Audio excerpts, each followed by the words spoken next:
Epinephrine, which is also adrenaline, those are the same thing, is literally manufactured from the molecule dopamine.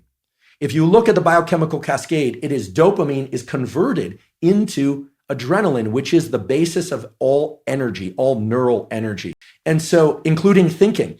And so if one is not in a place of being able to set their goal on a particular lofty goal, a graduate degree, a book, etc., yet, the way one gets to that is by completing things in their immediate environment from start to finish and closing the dopaminergic loop. Those are at least micro narratives.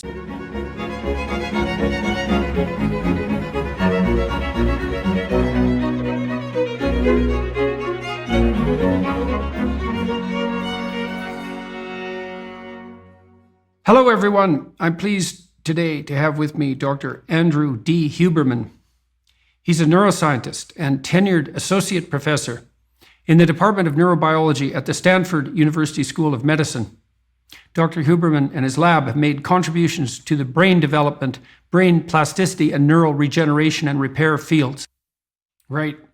Yeah, well, we've got lots in common. I'm particularly interested in the neurological work that you've done on both anxiety and exploration, although there's plenty of topics to talk about today and plenty of overlapping interests. But it's been a while since I've reviewed the neuroscience literature pertaining to both anxiety and exploration. And so maybe we could start by you laying out what you've discovered and how you're thinking about what you think anxiety signifies, how it's related to exploratory behavior, which I think you described as something approximating courageous approach, although you were talking about mice in that particular paper, and what you're thinking about with regards to the neural basis of these different behavioral responses, behavioral and emotional responses. And we put all of that under the umbrella of the so-called autonomic nervous system. And the autonomic nervous system can really be best thought of along a continuum. And here I'll avoid complicated nomenclature, but I'll throw it out there for the aficionados. Some people have probably heard of the parasympathetic and the sympathetic.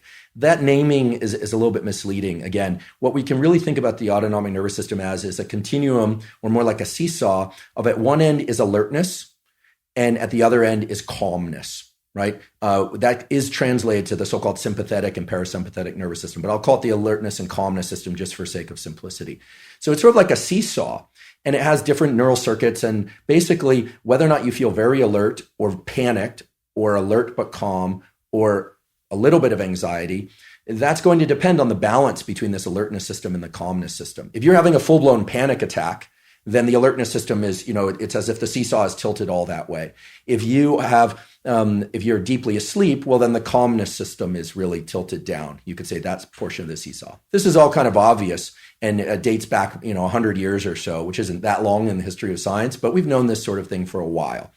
Okay, what's interesting and I think more relevant nowadays is to think about one's own interpretation of those signals and how that relates to anxiety and, as you pointed out, exploration, and then to think about where the nodes of control are.